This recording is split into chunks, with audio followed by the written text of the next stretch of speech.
In my previous video, I gave you my first impressions of the brand new Seiko Prospex 200-meter diver with the GMT function. This is the SPB385, the limited edition version, which is the Save the Ocean, but also celebrates 110 years of watchmaking for Seiko. A lot of anniversary, a lot of things going on with this watch. Beautiful watch. It comes in black, it comes in green, both beautiful. I went for the limited edition, which in picture didn't look so good, but in person really is a lovely, lovely watch. Now let's find out if this good-looking watch is also a good watch. Optic Watch Reviews, Optic Watch Reviews, Optic Watch Reviews, Optic Watch Reviews, Optic Watch Reviews, Optic Watch Reviews, Optic Watch Reviews. Bonjour mes amis, hi guys. As you can see, I've reunited my Seiko Diver family. Well, most of them, a couple of them are in storage. To welcome the new edition, as soon as I saw this press release, I knew I was going to have it. And then, you know, as I always do, I try to rationalize the fact that I'm probably going to not enjoy it forever and sell it. And then I saw it in person and wow, I just had to have it. So this is the SPB385.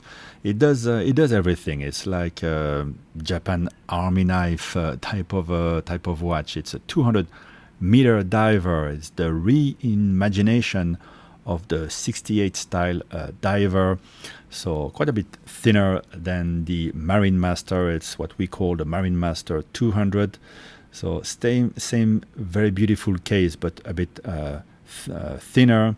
Wears really good, and they came out a couple of years ago without the GMT function, and I really liked them. And I had the all steel version, which I ended up selling. I thought the dial was a bit dreary, so somebody was asking me to compare this to that. I can't do it anymore.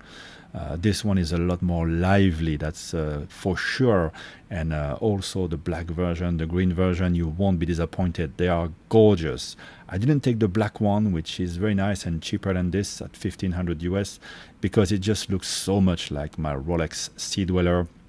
Because of the graduation on the bezel all around, it just gets too close. And when you have the top dog, I mean, why take the same one? And likewise, the green one, I just got a green Omega. I don't want to have too much green. But this glacier dial, it's supposed to look like like a glacier, and I think it does a great job at it. Almost looks a bit like the white birch as well. This is the Save the Ocean dial, and this one just wow, caught me by surprise. The bezel actually looks very black here, but it's actually a light gray. So that is black, this is gray, and compared to the black one, it's very different. You can really see that it's more gray and really good looking. You have the, well, you can see for yourself, the blue GMT hand. I've already described the watch in my first impressions. You know, it's a good looking watch. It does what Seiko does best, is look great, but good looking watches are not always good watches, and the opposite is true as well. Here, the case, just gorgeous. I love the brushed section here in particular. So sharp, it will be sad when it gets marred by scratches, but for now it's picture perfect. The bezel has changed as well. I really like the knurling. It's one of the things that caught my eye straight away. This strong knurling of the bezel. It's very beautiful. Next thing I noticed immediately was the full graduation, which makes it look a lot more professional, a lot more like the Sea Dweller that I just showed you. Crown still at 4. Unfortunately, they didn't give it the extra love. No signature on it, but there's a bit of a sort of a sunburst pattern to it in the finishing. Kind of nice. Just a beautiful, stunning piece. It's 42 millimeters by just under 13.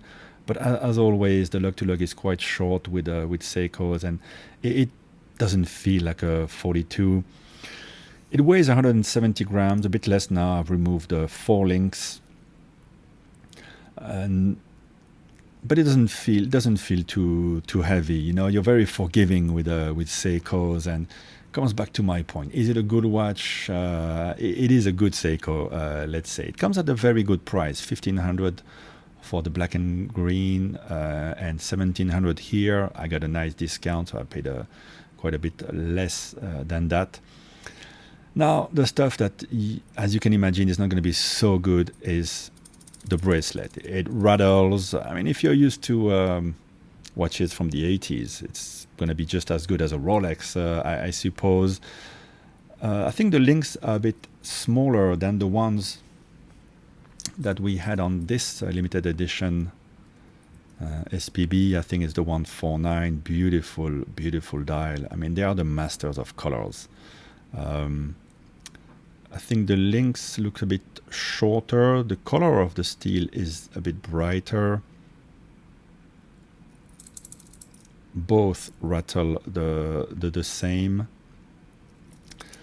Similar type of clasp. So the clasp is stamped and really pretty cheap looking and horrible, to be fair. Nothing new there. You have here the diving extension. Never easy to pull out. And you have the clamshell dual trigger to open it. Everything is held by pins and those annoying sleeves inside as well. I really recommend you to get this very practical tool to remove them. Super easy. And yeah, again, no special effort to adapt the end link to the look of the watch. I think it looks a bit better on this one than it does on this, which I usually wear on a NATO, or parachute strap, I should say. And this watch here looks a bit better. Feels okay with this, but yeah, not great. This one, part of the upcharge, and maybe some of the money goes to back to nature conservation, is that it comes with this NATO strap, with apparently is made of recycled plastic, so your trash is back on your wrist, and it looks quite good with the watch. We'll try it on, but I'm not crazy about NATOs because it adds a lot of thickness, which is a bit too bad for this watch, which wears so well. Now that I have sized it, here it is on the wrist. Just a beautiful case shape. Those MM200s, wowzers. They look like nothing else. From the front, it's got a lot of that Rolex Sea Dweller look. Of course, you notice the crown at 4-ish, 345, let's say. The bracelet is not shocking. It will pinch the wrist hair. That's why sometimes I just trim mine a little bit, because it can hurt, but yeah, it's okay. But really, the watch looks very, very good on the wrist. It wears easy, so 42 sometimes is just not so bad. And these days, I quite like larger watches. You see, it's very slim. Always masters of hiding depth, I think. Seiko's really an imposing bezel on this watch. So how does the bezel feel and sound like? It's very light feeling, and if you go slow, it has a bit of a odd sound, a bit plasticky. If you're a bit faster, it's fine. Quite refined, I would say. I was quite pleased with the bezel feel when the Willard came out. The Willard is my favorite. It's got the uncle strap on it here. This one has the best feel, I think, of any Seiko. It's smooth, it's constant. It's very nice. This one here, It's a bit of a louder click. Very easy to grip. But when you go slow, it has a sort of two different sounds stacking up.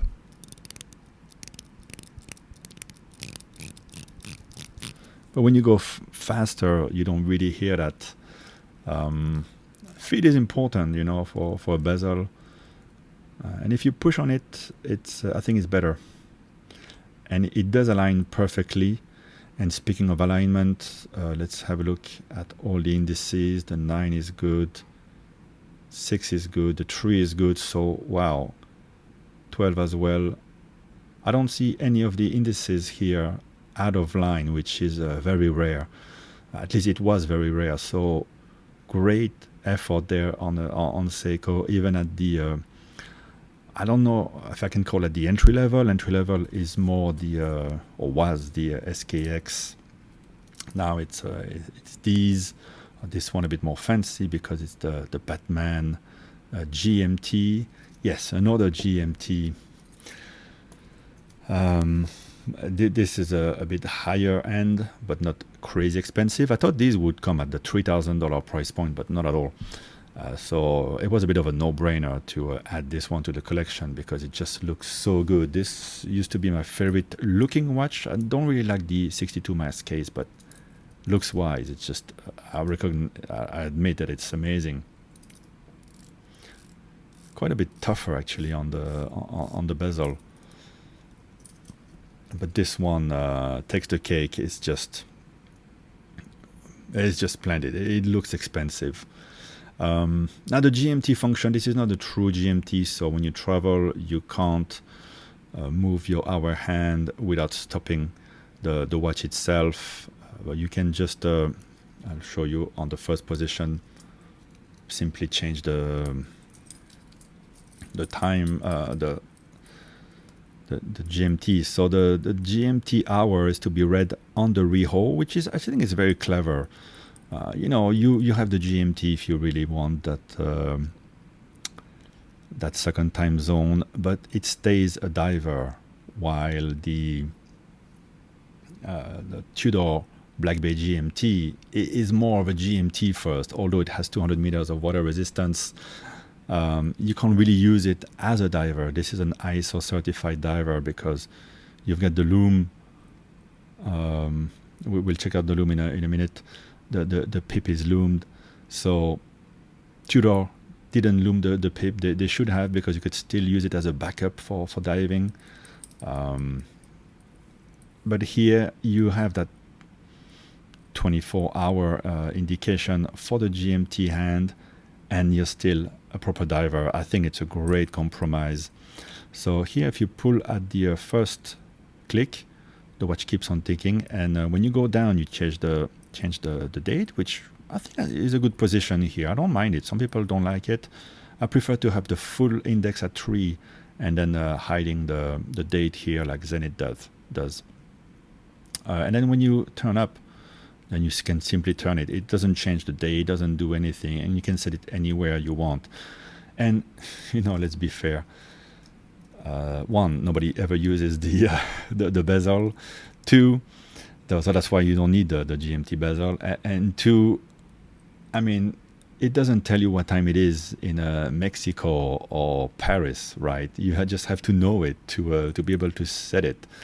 Or if you travel, you set your time and you leave this to your home time.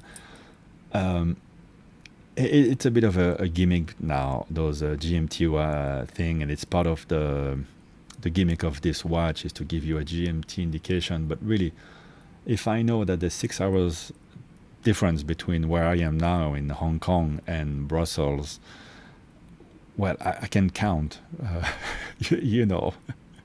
Maybe it's like it's 1500 minus 6. Okay, I know what time it is there. But anyway, you can set it like this, and then of course you can stop the watch at the next click, and then you can set the time.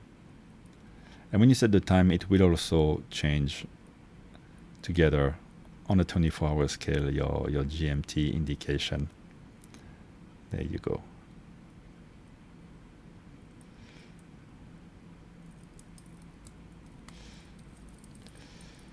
Screwing back. Actually, I've had some problems screwing back this one, but yeah, here no problem. It just screwed back in. Let's zoom a bit on this this dial, of course. Yeah, it does look like a glacier. I mean, the Seiko, they're the masters. And since we're here, we can notice that the GMT Reo, I should say, the Reo is actually in two parts. You have like a silver ring, a bit mirror-like, and then you have the Reo itself for the GMT, and it's in two parts, light blue for the nighttime and a white for the daytime. Just a very good looking piece. The indices are applied. Now the Lume is interesting. The dial itself looks actually very diminutive, very small, and that's one of the things when you see this watch.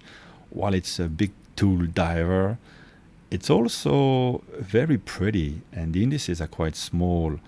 So of course there's less lume on them. Still, Seiko Lume is good. It's going to work all night, and there's a lot of lume on those very cool, that very cool handset, even on the seconds hand and on the GMT hand. But the smaller indices, there's not that much on them. Now, one of the big issues with the recent calibers of Seiko has been the accuracy. I mean, this one is a bit all over the place. This one here as well. I just wear them for the looks. But I was quite surprised actually by the accuracy of this. Putting it on the time grapher at a lift angle adjusted to 53 degrees. I'm just guessing. In general, that's where the 6Rs recently have been running at. The accuracy I got was between, say, -2 to +12, and most of the positions closer to 0 to +4, I would say. As you might know, and if you don't, it's good to understand that most watches will run faster when you leave them dial up at night, which is generally how you will put them in most boxes. So in that position, it has the most amplitude at over 300 degree. Over 300, but it will run faster, +10, +12, I see on the time grapher. However, once you tilt it this way, or crown down, which is a good way to rest it at night, or like this, and actually when you walk, you'll be more like this most of the day if you're very active. In the other positions, the amplitude falls around 245, 250, and it's much closer to 0. So the rating is -15 seconds per day to +25, but in reality, you're in a range of around, at worst, 15 seconds, and at best, I think in daily use, if you're walking a lot, if you rest it at night, like this, for example, you'll be in a 0 +5 type of range, which I think is really good for the price point and in comparison with Seiko itself. I know you can get a high grade, an elaborate grade of Celita, for example, at a reasonable price for watches under $1,000. But I think what you get here is the Seiko vibe, Agogo. So I was very pleasantly surprised. And if you buy this watch or any other Seiko diver, I'll recommend you let them rest like this at night, or maybe one night like this. If it runs a bit too fast the next day, instead of adjusting it, pulling the crown, let it rest like this or like this the following night, and see if you get back a bit closer to the atomic clock or whatever. Ooh, I had one more watch to show you, another anniversary model. There's been so many anniversaries. I don't know why this one has to be tied up to the 110th anniversary of watchmaking of Seiko, but I think maybe for them it's a very important release, this new caliber 6R54 that does 3 days of power reserve. Again, Is it needed to be a good watch? I don't need it personally. 40 hours would be enough, 42 hours. The classics, I prefer a watch that runs great at great amplitude and runs well all the way through the power reserve. So I've tested the watch at full power reserve. Maybe we'll have to see in a couple of days how it's doing on the time grapher. I'll do it and I'll put the result in the comments in the description later on. But if it means less accurate watch, then I prefer to have a longer power reserve, then I prefer a shorter power reserve. But anyway, here they give you everything. So it's a bit of a momentous release for Seiko. The GMT, 3 days, date, 200 meters, still diver format and still very slim. It's a bit everything we've been asking. Next thing would be to improve the quality of the bracelet, less rattle, an handling that matches the watch itself, and a nicer clasp. But yeah, probably I'm gonna end up putting this either on the NATO, but most likely I will find a suitable parachute straps or single pass under it, and I will share those pictures on my Instagram with you. I think I've covered a bit everything. I wanted to be thorough, make a long video. And in the end, I want to answer the question, is it a good watch? Well, now that I've done the accuracy test, I feel a lot more at ease. And being a Seiko path, can I swear that I will keep this watch for forever or for a long time? Is it one of those watches that you gotta have, like a 62 mass, like the SKX, like the Wheeler? This is my favorite. Will forever be a bit like the Sea Dweller of Rolex. Those are, for me, the mainstays, my favorite shape.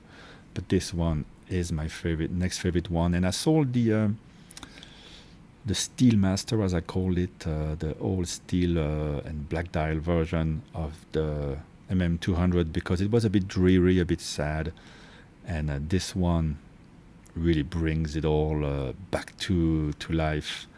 And yeah, I didn't hesitate buying it, so it must say something about the effect visually of this watch. But I think it's also a good watch, not just a good looking watch. But let me know what you guys think in the comments. I hope you've enjoyed this long presentation. Bye bye, guys.